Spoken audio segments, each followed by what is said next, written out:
मैं doctor Aparna Chachundiya, government autonomous girls PG college Sagar से। ये अत्यंत सौभाग्य का विषय है कि मुझे अपने विषय विशेषज्ञ प्रोफेसर प्रवीण भोले जी का परिचय देने का अवसर प्राप्त हुआ। बहुत बहुत धन्यवाद ऑर्गेनाइजिंग कमेटी। मैं बहुत ही शॉर्ट में आपका परिचय देने जा रही हूँ।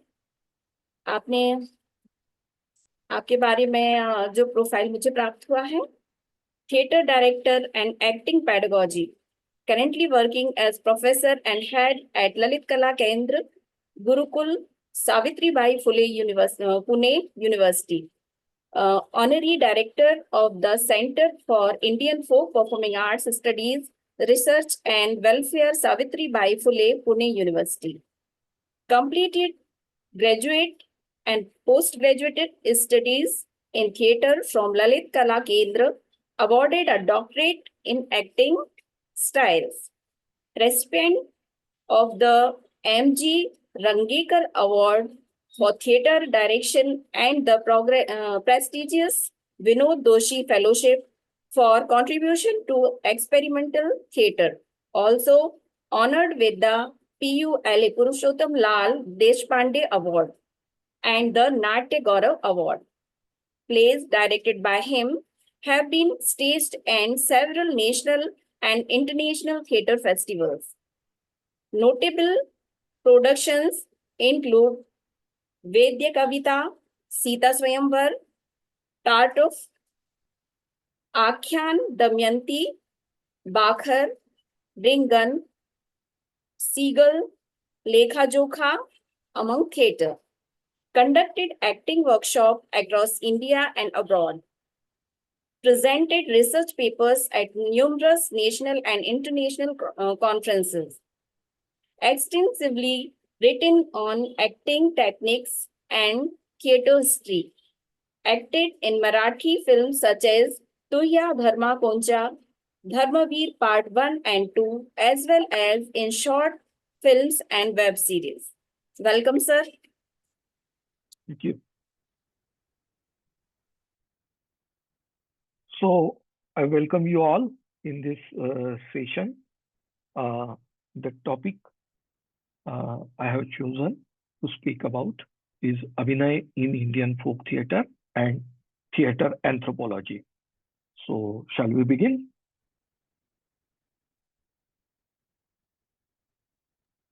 Ji sir, start please. Yeah. I want to share my desktop for PowerPoint. So I have sent a request. Shifali ma'am please उनको co-host का वो दीजिए. Yes. Sir, now you can share your PPT. Yeah.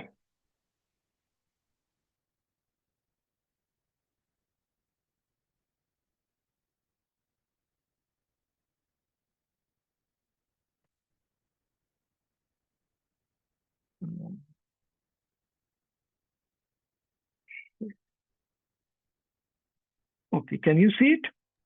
Yes, sir. Yes. Okay. So, as I have said, the topic of my speech is Abhinaya in Indian folk theatre and theatre anthropology. So, in this speech, there are two distinct parts. First, of course, the salient features, the main characteristics of Abhinaya in Indian folk theatre, which I have named as color of Anukirtana.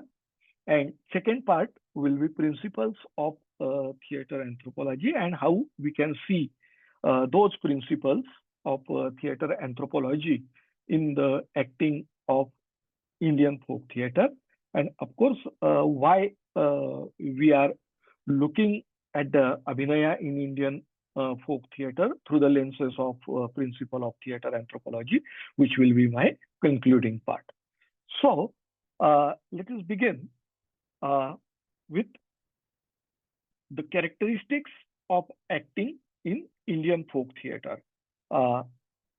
We know the word Anukirtana, and it is from a famous shloka, Natyam Bhavanukirtanam. The theatre is the Anukirtana of various bhavas. And this Anukirtana, we will find this special term in our Natyashastra. It is different from the Western world imitation, which is Anukaran. Of course, Anukirtana contains imitation,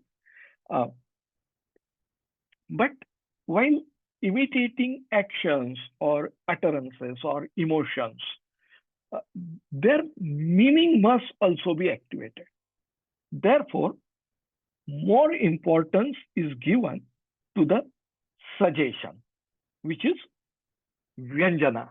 And while discussing about Rasabhava Vichar, we often come to the term as Vyanjana Vyapar. So, the more importance is given to this Vyanjana than to literal meaning or even the metaphorical meaning. Drama in our tradition is expected to embody the Anukirtana of emotions, Bhavanukirtanam. So this is according to the Natyashastra, so we can apply it straightly to Indian classical theater. But in Indian folk theater also, acting is, we can see, is not so-called as realistic. It does not simply imitate actions, the words, or the feelings. It enacts Anukirtana. But Anukirtana in the folk theater is different from the Anukirtana in Sanskrit Prakrit theater. So to understand how this is different in folk theater, we must first look at few distinctive features of Indian folk theater. So we know this our vast area or many types of folk theaters in India, from Kashmir to Kanyakumari and from east to west. We can find a range of folk theater forms in India. But strictly speaking, there is no single uniform entity called as Indian folk theater. For convenience only, we use the word or term to refer collectively the many traditions found in different regions. For example, Tamasha, Dashavatar in Maharashtra, Yakshagana, Bhagwat Mela in Karnataka, Kudiyattam in South, Theyam in Kerala, Bhavai in Gujarat, Swang, Chau, Jatra, and many others. So, following the Bhakti tradition or the Bhakti movement that arose in India after 10th century, devotional literature appeared in regional languages. And from these region-specific folk stages developed. So, we can see when the religious literature, which has got translated into various regional languages, we can find many folk theater forms in that regions. So, and because folk theater, which is created and developed within particular communities, it reflects the life of those communities. Hence, across India's folk traditions, we can find different in dialect, musical structure, costume, choreography. A survey of different folk theater tradition in India shows that we can find some 5 common principles, 5 common elements of folk theater that apparently there are many and various folk forms in India, but we can find some common elements in all those forms. For example, ritual, sutradhara, which is lead narrator, clown or gesture, which has many different names in different traditions, music, and dance. So, ritual, which includes direct worship, invocations, hymns to deities, prayers, and so on.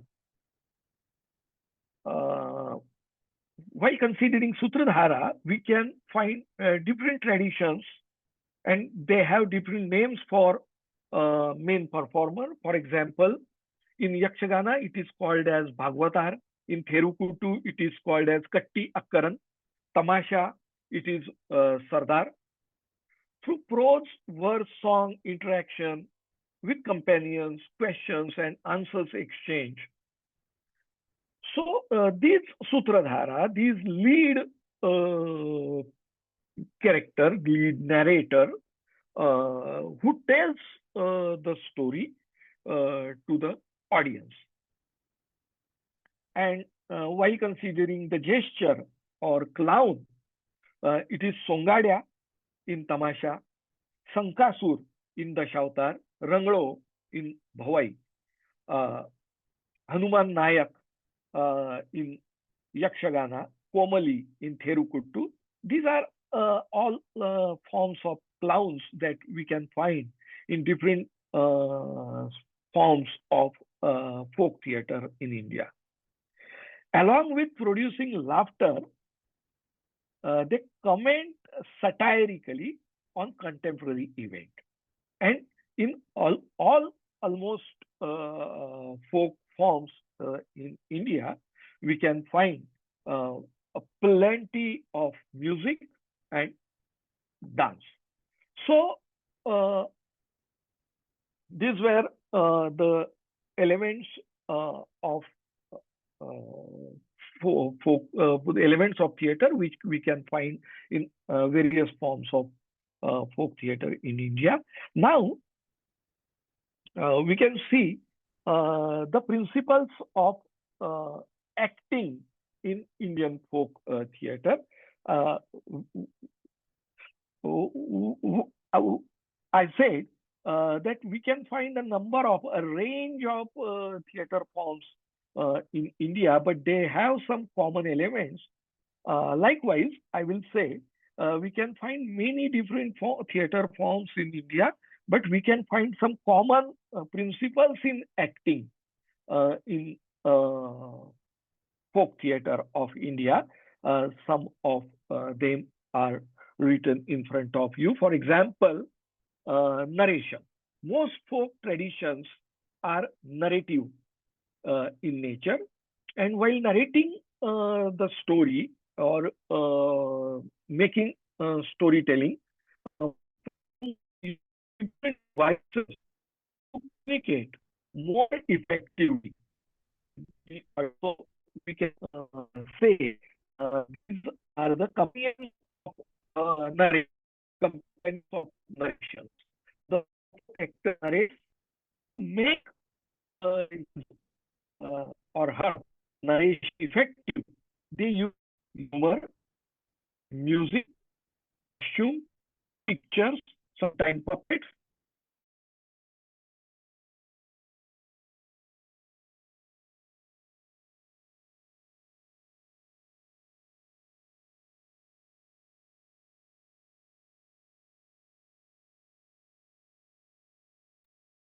Participant, just wait for the minute. Sir, your PPT is not visible, so kindly share it again. Sir, kindly unmute yourself. Yeah, thank you. Yes. Uh, Share. Okay, now you can see. Yes, sir. Yes. We were talking about narration in folk theater acting. The narration is usually in the local dialect. Often it is rhythmic, metric, sometimes almost like incantation. The folk actor creates humor through his or her physical movements, speech, vivid costume, and makeup. In many folk traditions, performers appear in disguises. So, humor is also a very important element in narration. The second part is of ritual. On In folk theater, many elements of ritual theaters are employed. For example, repetition, codification of signs, use of symbols.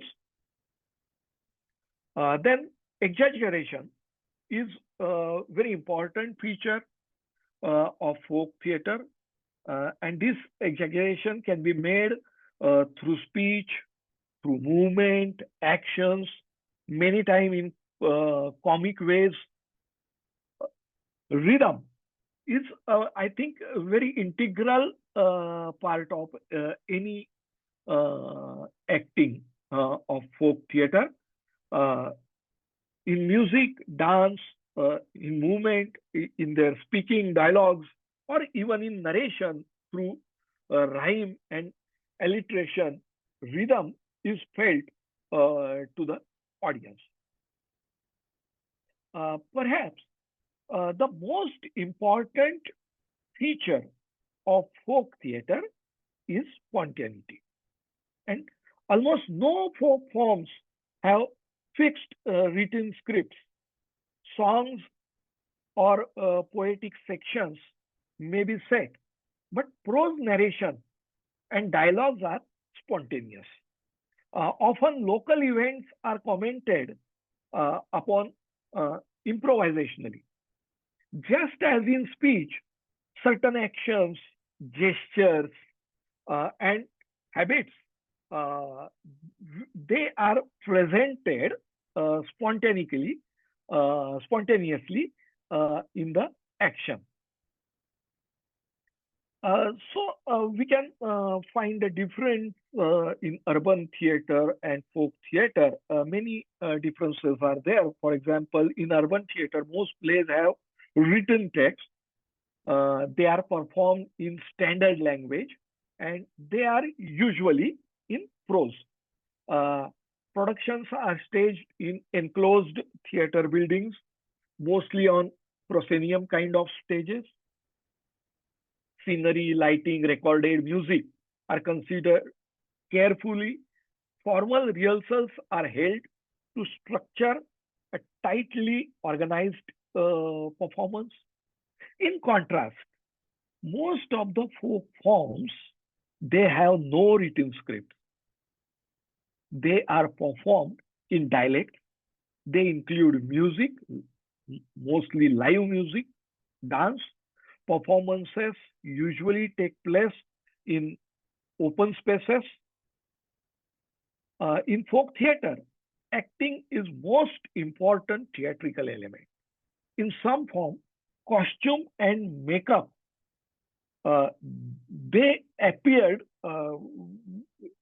very largely and greatly.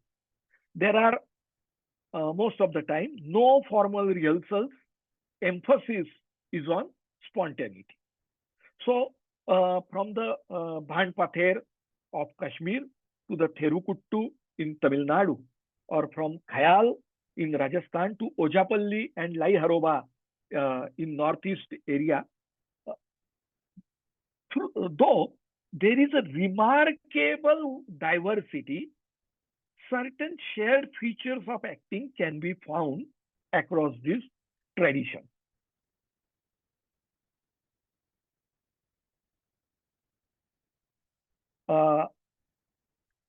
For example, the text in folk theater is not only dialogues, it includes songs and narration.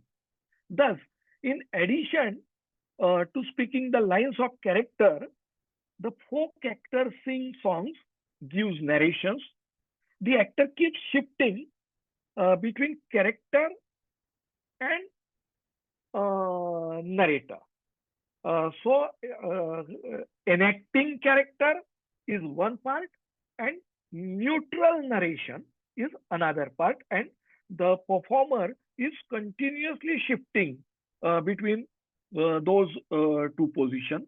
Timing is another major feature, and especially in entertaining comic forms like Tamasha and Bhavai, it appears both in speech and physical action. Folk acting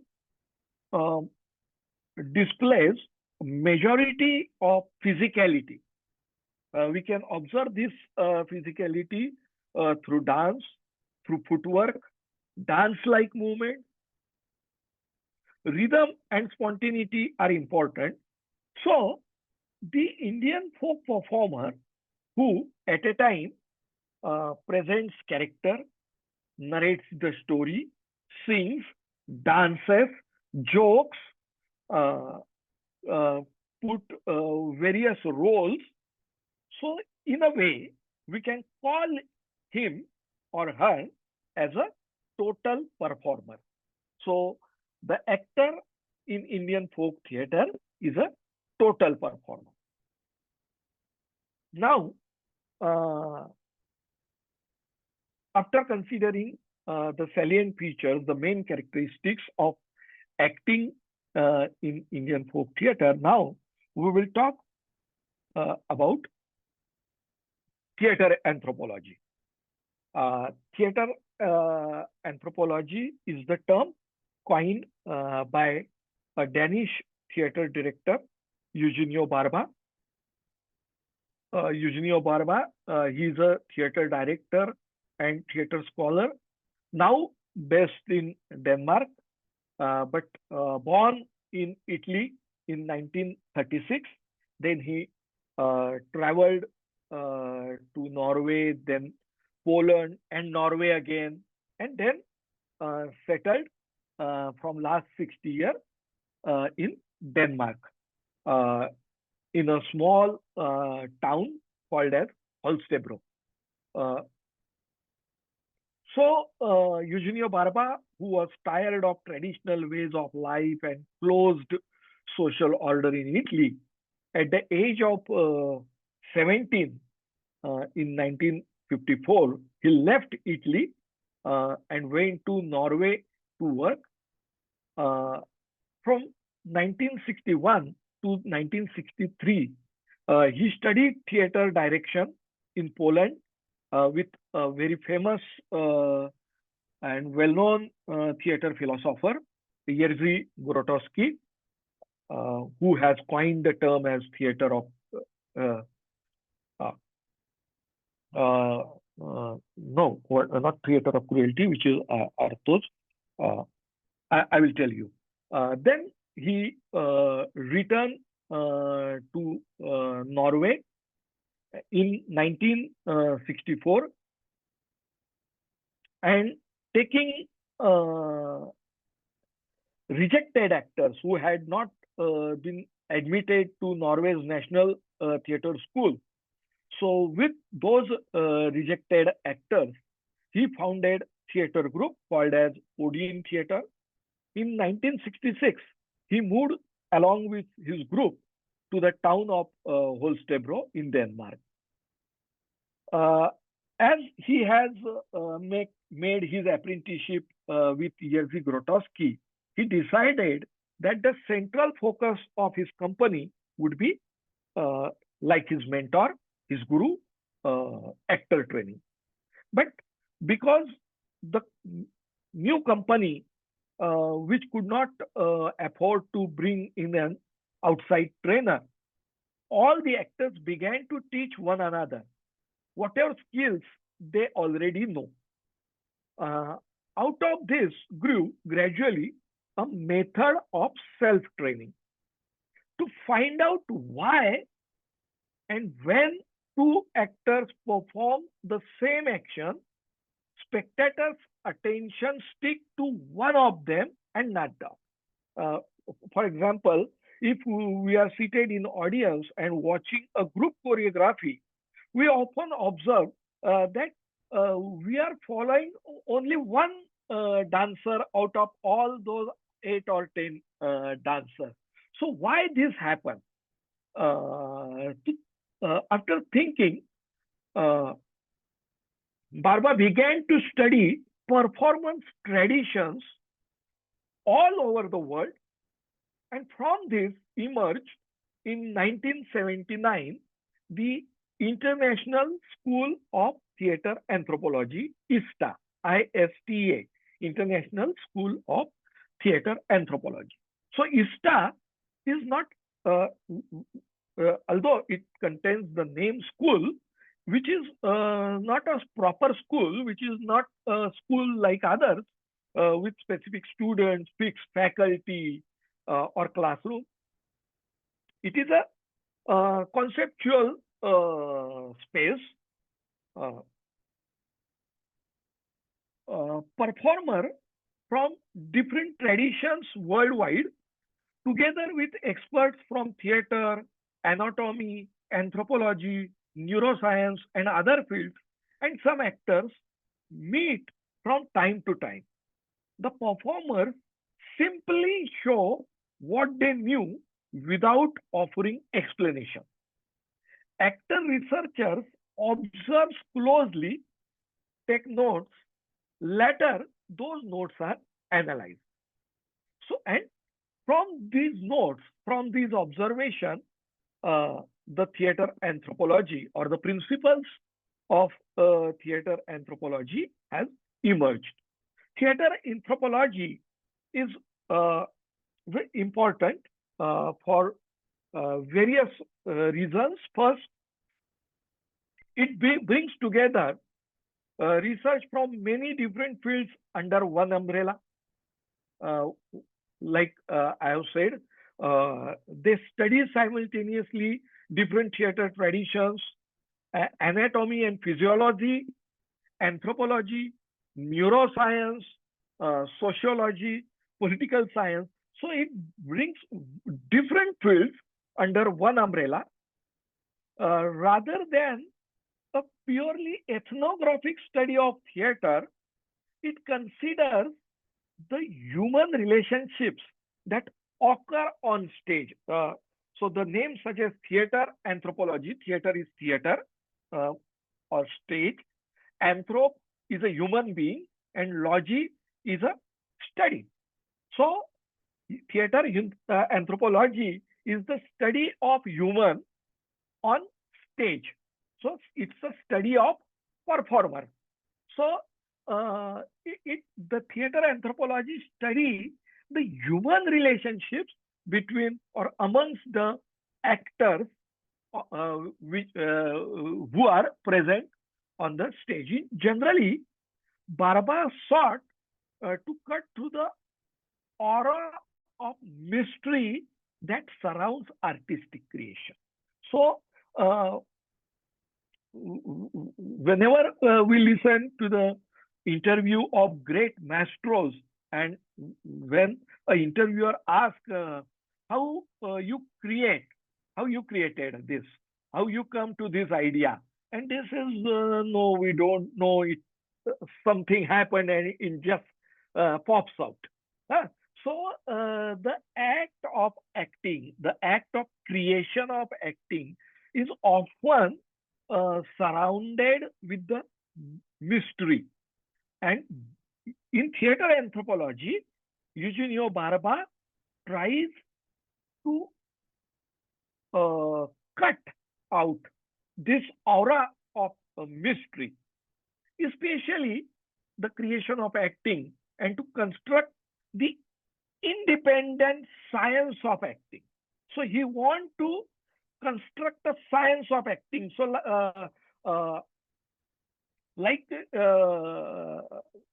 in science, we can say we will took this and mix it and it will becomes this. So like a scientific formula, he wants to create a science of acting. For this, he used the term theater anthropology. So according to Barba, three different levels are involved in actor's process of creating a performance. When an actor on stage, he is performing, he is creating his performance. So theater anthropology can observe three different levels. The first level is, of course, the actor's individual personality, his individual sensitivity, artistic intelligence, social existence, uh, uh, uh, uh, factors that make each actor different from others and that are revealed through personal expression. So this is the first level, which is individual level.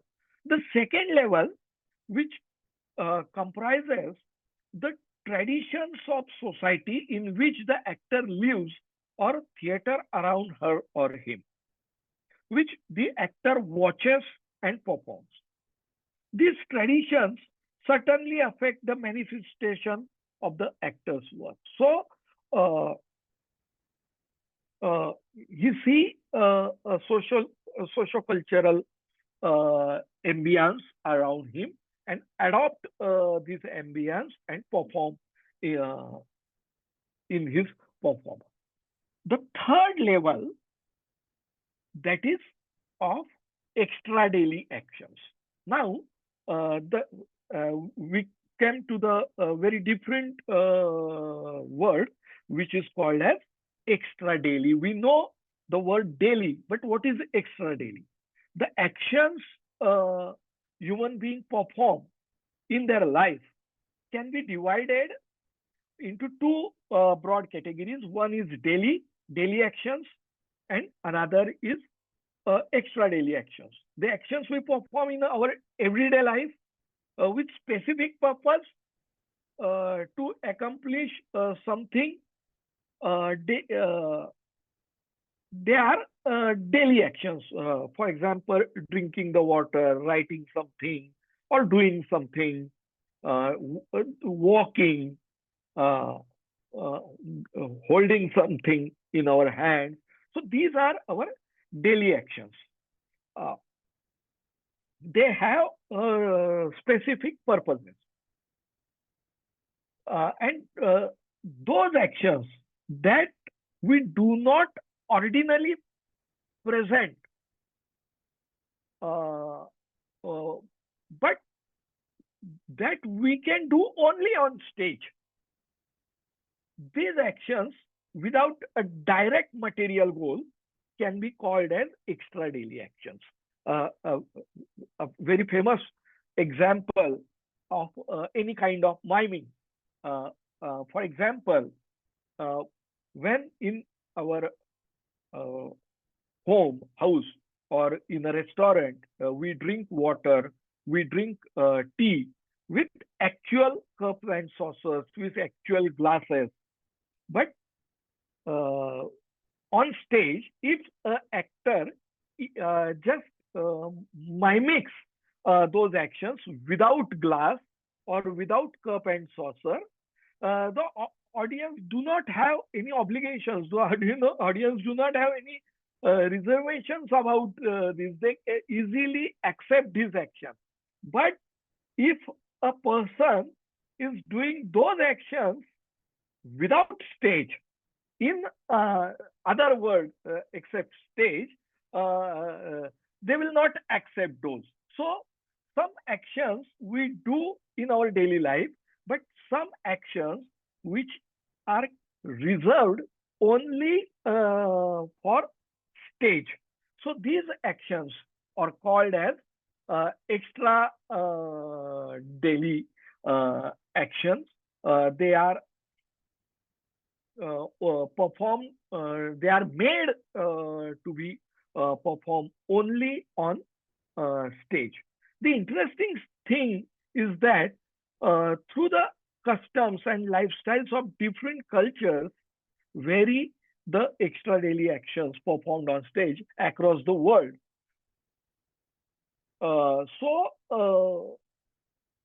In different parts of world, in different performing traditions, extra daily actions are different.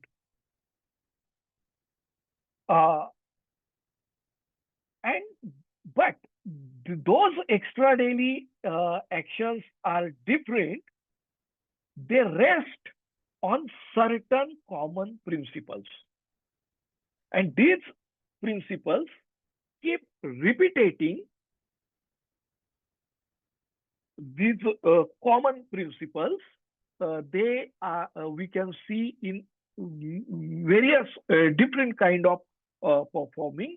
So they are reappearing in performances, actions, and in theater anthropology, these reappearing principles, they are called as pre-expressive.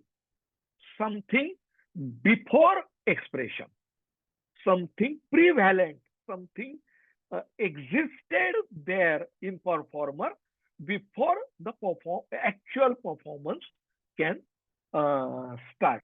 So it is called as pre-expressive. The first two levels, individual and social levels, they vary from actor to actor, and actors can enhance them through formal or informal training. But the third level, which does not change, it is biological. It is the basic level of body and mind's energy, common to all. So whatever actors do in theater, the foundation of their techniques rest, their foundation rests on this biological energy. And energy is the universal process. Biologically, it exists in all human beings to some degree. In short, every performance tradition has its own special pattern. When the actor shows these patterns on stage, the spectator's attention is drawn almost automatically to the actor and his or her actions. These distinctive patterns, these things that express themselves even before the actor does anything, they are called as pre-expressive techniques. And no matter how different performance traditions may appear worldwide, certain basic principles are found in their pre-expressive techniques worldwide. So we can see different performances across the world. They share some common principles or similar principles. And according to theater anthropology, these are three. So here in pictures, we can see different theatrical tradition. For example, in upper strip, the first one is a dancer in South America. The second one is a gesture in Europe. Third is Balinese dancer. Fourth is no dancer. Then we can see Odissi dancer, and last there is a picture of ballet dancer. So there are different performances across the world, but we can see some common or similar principles in all their performances, and these principles are three principles. The first principle is alteration, is balance. So whichever theatrical tradition it may be, we can see the alteration in balance worldwide. By nature, the human body is built to remain in balance. When we are stand steady, our body is made that we can be in balance. In daily life, we spend at least possible energy to keep our bodies balanced. So, in our daily life, our attempts are to save the energy to keep our body in balance. But on stage, it is different. The performer deliberately disturbs his or her balance and regains it. The process of losing and regaining the balance repeatedly, energy circulates through the body. As we can see, the famous pose of our Natyashastra, where the normal body posture, the normal balance, we disturbed that normal balance and regained it while doing one hand on this side, one hand on this side.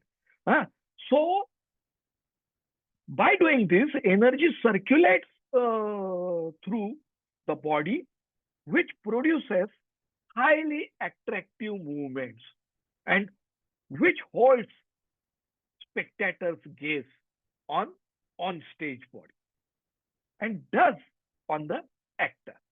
So this is not a secret. This is a science. In alteration in balance, we disturb our balance first and try to regain this balance.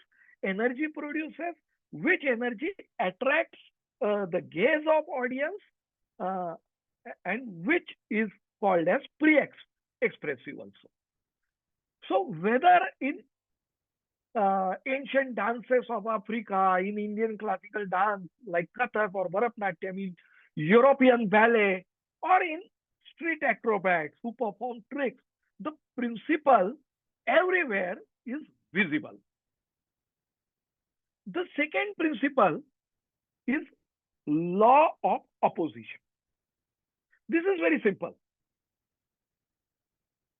If we want to throw a stone forward, we take our hand back. If we want to the arrow should go forward, we pull the string back. On stage 2, actors begin certain actions from opposite direction. As a result, the action appears larger than it actually is.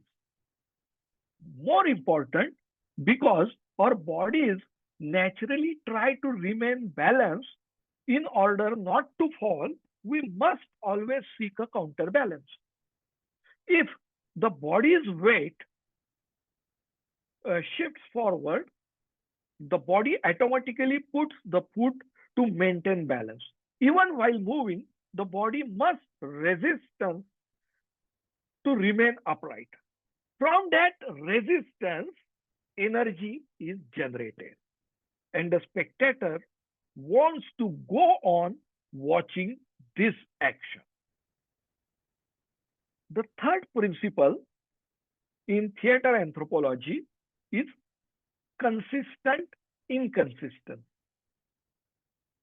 which in daily life we consider inconsistent things are consistent on stage. In everyday life, however odd or inappropriate something may seem, when it is done on stage, we accept it without question. In many plays, I told you before also, drinking tea, reading newspaper, and similar activities are shown through mime.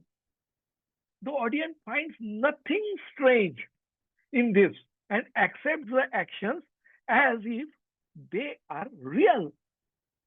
But if someone behaved that way in real life, people would look at them suspiciously. There are many such things that can happen only in theater, only on stage. For example, here we can see the absence on stage is created just by turning back to the audience. Aristotle's Poetics says that theater involves imitation of human being. The Indian Dasharupaka, we say, Avasthanukrutir Natyam. Drama is an imitation of situation, that is reality. In truth, many times theater does not reproduce real situations. Rather, it presents on stage an aesthetic actions equivalent to reality, parallel to original action. In the language of theater anthropology, this is called as equivalence. In Indian classical dance forms, for example, many things are indicated through hand gesture, which are not real, but are real-like. So, which is not actual imitation of life, but imitation, aesthetic imitation, imitation with an interpretation. In everyday life, we use bodily energy economically, just as much needed for the action. Small movements use little energy, large movements use more energy. But on stage movements, actors do not maintain this proportion. Whether the movement is small or large, they expend more energy than it is required in ordinary life. In theater anthropology, this concept is called as dilation, making bigger. Through the dilated body, the actor's physical and emotional presence on stage is emphasized, and the stage experience becomes more powerful. While acting on stage, the performer may deliberately omit some elements of movement or actions. This makes the important parts of performance stand out and increases the impact. Not everything needs to be shown. By omitting or editing certain actions, movements, lines, elements, acting becomes more effective, more crisp, and memorable. Instead of presenting everything explicitly and fully, the actor may suggest some things indirectly. This can intensify the alternative theater experience. When the performer leaves things out deliberately, the spectator fills the gap with his or her imagination, and the performance becomes more complex and affective, more involving. This principle in theater anthropology is called as omission. Removing unnecessary movements, dialogues, or actions also helps expenditure of energy, making the acting dense and stronger. The spectator becomes active and remain engaged. Across the performance tradition that are seen outwardly different, the shared principle described above can be seen. So, these are the principles in theater anthropology. Now, the question that struck Barbar, what magnetic element in the performer on stage which attracts his attention. What was it? And this question led him to formulate the basic principles of theater anthropology. All these principles can be seen in Indian folk theater, presented in different regions for different reasons and different ways. What actors on Indian folk theater present contains many pre-expressive elements.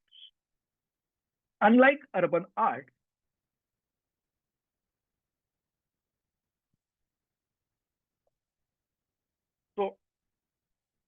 which are different for urban theater, the name of creator in folk theater is hidden. The performers are not, into inverted comma, creators, but carriers of the accumulated inheritance of their former traditions. This accumulation passed down through generation. This is what the pre-expressive elements are. To understand this pre-expressivity,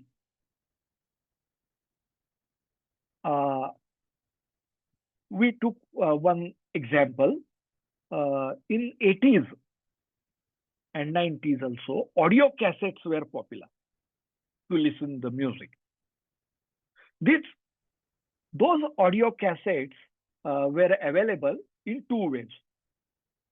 One could buy blank cassettes and record whatever content one wanted, or one could buy a cassette pre-recorded with the content. Pre-expressive elements in the performers like pre-recorded cassettes. Each art has some specific pre-expressive element. When they are presented, the spectator's attention is automatically drawn to the performance. So, in urban theater, one needs to create a performance. But in traditional art forms, the performance is there. The performer wants to put those clothes on him or on her, just take the tradition on his body, just want to embody this tradition on his or her body. For example, there is a famous Pauli foot movement, steps in Warkari pilgrims in Maharashtra, or the Koli dance, the movements of Potraj with cracking whip, or the dance of Murali with little bells in Maharashtra. And not only in Maharashtra, in Gujarat's Garba, Punjab's Giddha dance, Southern dance forms like Kollattam, Kumi, Assam's Bihu, Meghalaya's Wangla. In almost all Indian folk dance performances, they keep shifting their body weight from one foot to the another and back. So we can observe this continuous shifting of weight from one foot to another and from one to another and again one.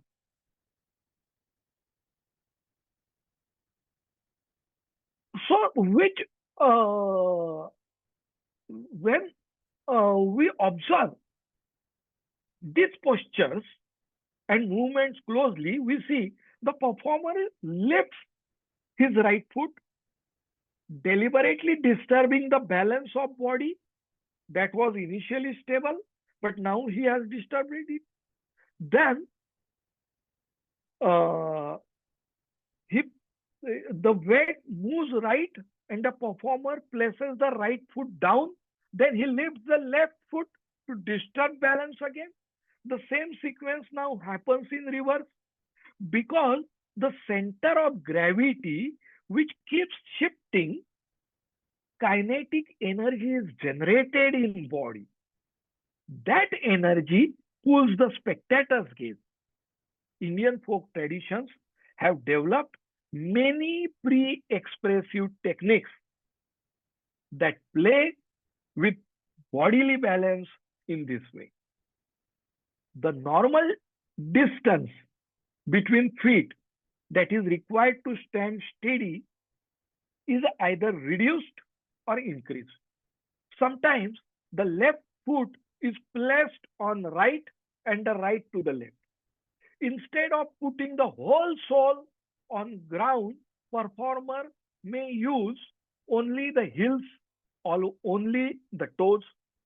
Sometimes only the edges of soles touch the. In Bhavai, movements are done with the stacks of pots balanced on head. So this is the first principle of theater anthropology, which we can observe in many Indian folk theater forms. The second principle, which is law of opposition. In Odissi, we can see the famous body posture of Tribhangi, or three arches. The body is bent in three, and a serpentine line like S is created. So in many Indian folk theater forms, the law of opposition also appears.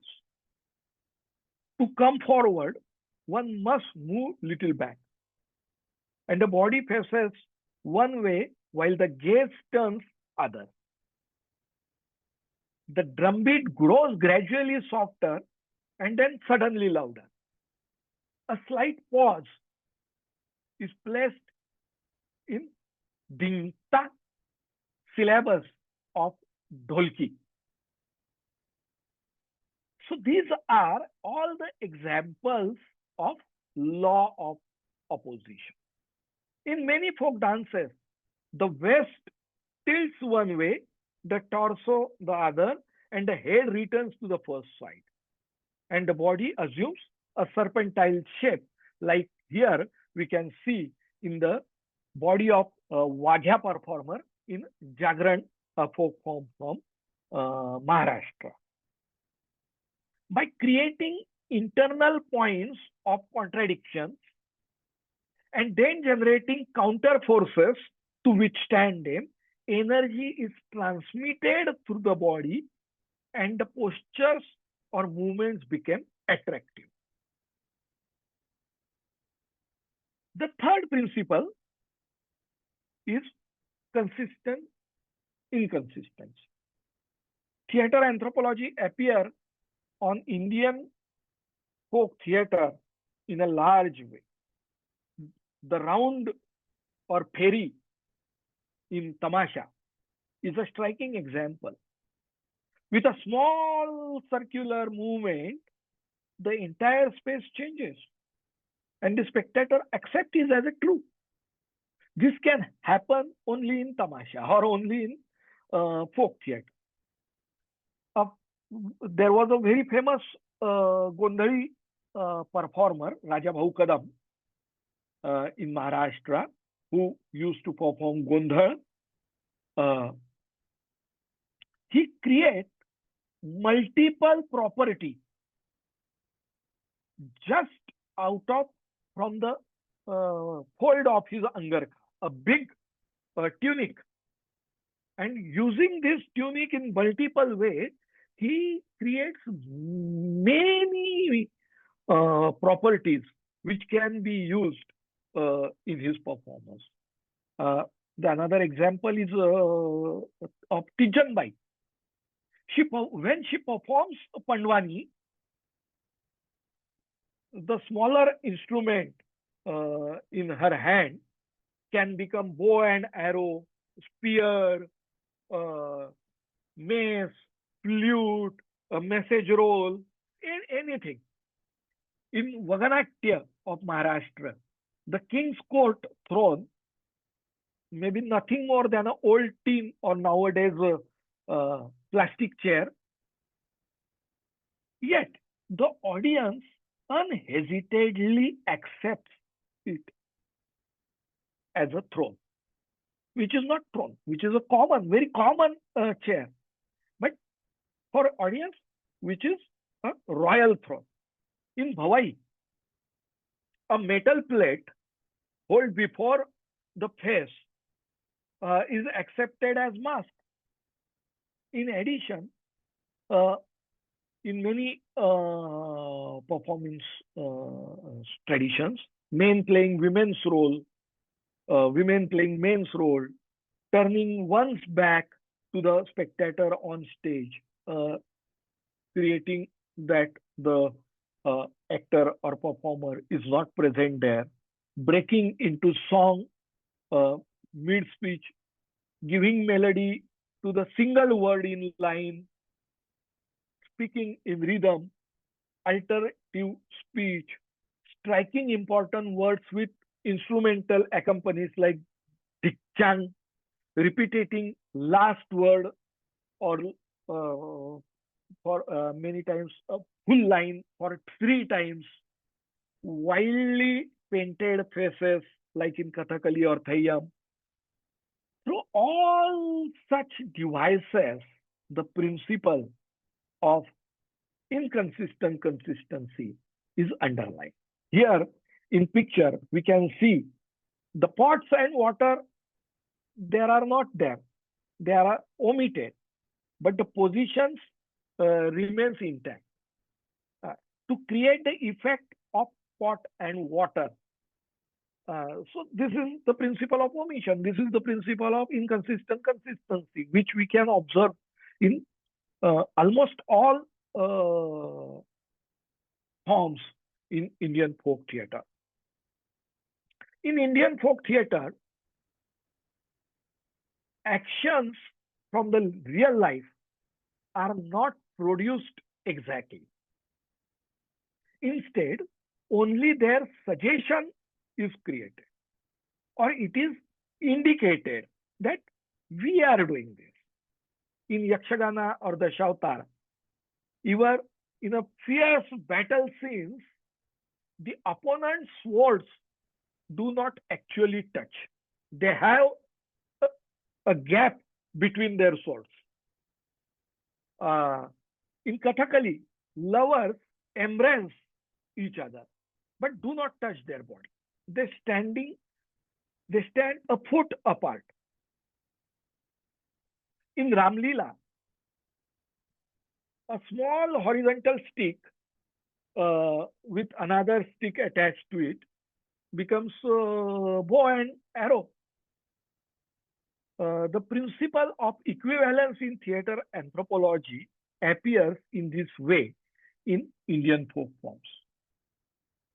In one Marathi Lavani, very famous Marathi Lavani, which was presented by Shakuntala Bai Nagarkar, the line is Amhi Kashiche Brahmana.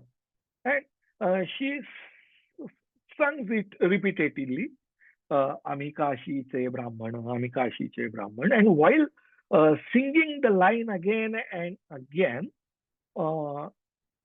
performing the gestures, she shows a complete ritual bath of a Brahmin who takes a bath in Ganga River at Kashi. Very selected details, but precise. So it is very entertaining to look at her while performing this line, when she performed this line in her Baithakichi Lavani. So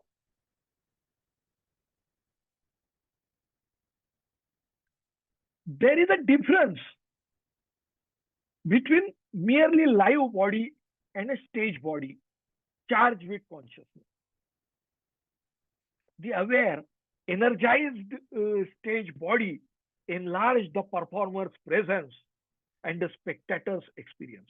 Put differently, when a performer uses ordinary movements and bodily energy in unusual way, the performer's presence on stage appears much larger than the physical body. Barba says the energized, charged performer's body is in the state of excitation, though not necessarily emotional. In daily life, our movements are simple and efficient. The artist movements use more energy and are therefore more effective. In Theum, the great headgear and detailed costume, the lips, the spinning turns, the foot stamping, all expand the body. We see the extended body in Chau as well. Mask, animal and bird imitative mask in stylized gaits and tremendous energy the Chau dancers carry. Kathakali's eye work and hand gestures, the huge headgears of Yakshagana, the forceful movements of actors, acrobatics in Bhavai, the elegance in Lavani, the emotional intensity of Nautanki. Many are the examples. Through those elements, the folk performer's body expands and impresses the audience. So,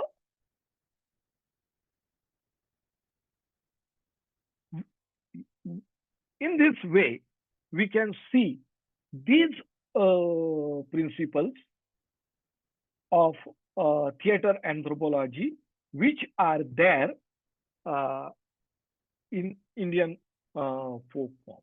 So now I came to the last part of my presentation. Why to juxtapose the principles of theater anthropology on Indian folk theater? The first reason is simple, because it is there. We can see it clearly. Another, while studying folk theater, we studied it up to so far within certain limited frames. So, in one manner, folk theater is a branch of or extension of folk literature. So, in Maharashtra, they have first the faculty of folk literature, and into the faculty of folk literature, they started studying folk theater. So it is a branch of folk literature. Another is folk culture is studied as a branch of anthropology, and folk theater is a part of folk culture. Third stream or the third style of studying folk theater is considering the one type of theater.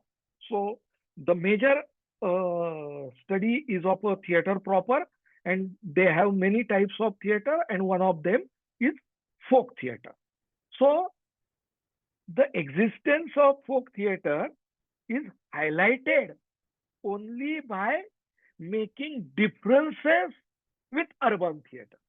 So the existence of folk theater is underlined only because of the urban theater.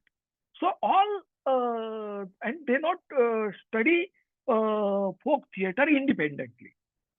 So all these three styles, these three forms, the study of folk theater remains limited, and its full nature is not clarified. Theater anthropology is a pragmatic science. It is not founded on fixed theory or scientific law, but it is based on the experiences. It is based on the performances seen and studied and examined worldwide. So the principles are derived actually from experience, from actual practice and its applications. If we think of the actor as a craftsperson who creates art, this science is based on practical reasoning used to develop techniques of acting.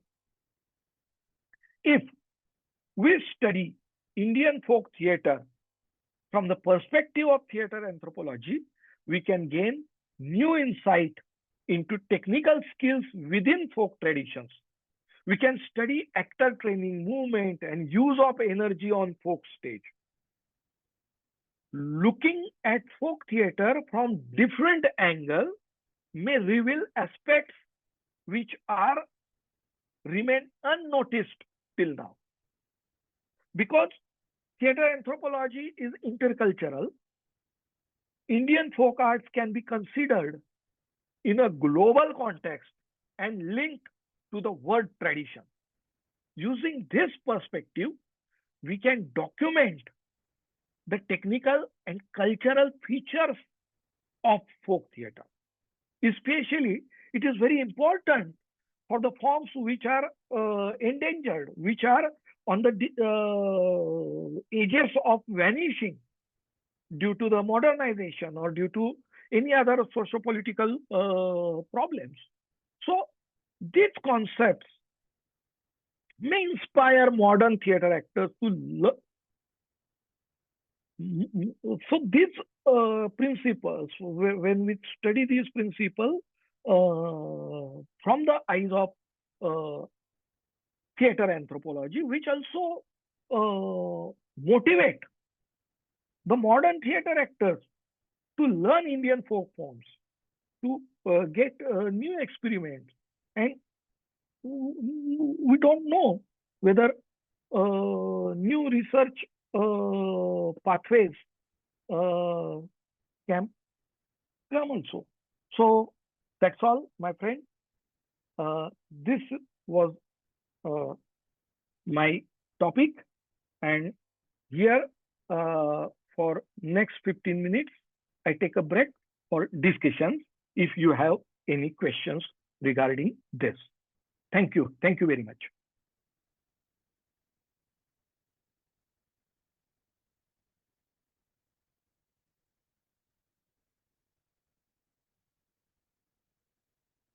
Thank you, sir. Thank you so much. Now I request a participant. If you have any query, question regarding this session, then you can ask the question and you can also share your ideas and your reflections. Before your questions, I want to thank the organizers of MS University Baroda, the helpers who actually helped me to give this lecture with PowerPoints, and all of you who listen my thoughts very patiently. Thank you. Thank you sir, thank you. किसी प्रतिभागियों को कुछ प्रश्न हो, जिज्ञासाएं हो, तो आप हमारे एक्सपर्ट से पूछ सकते हैं।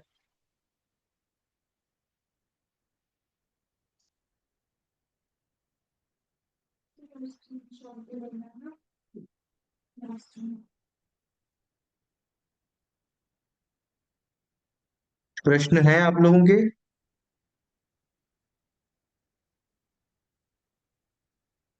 ठीक, मुझे लगता है हम सेशन एंड करते हैं।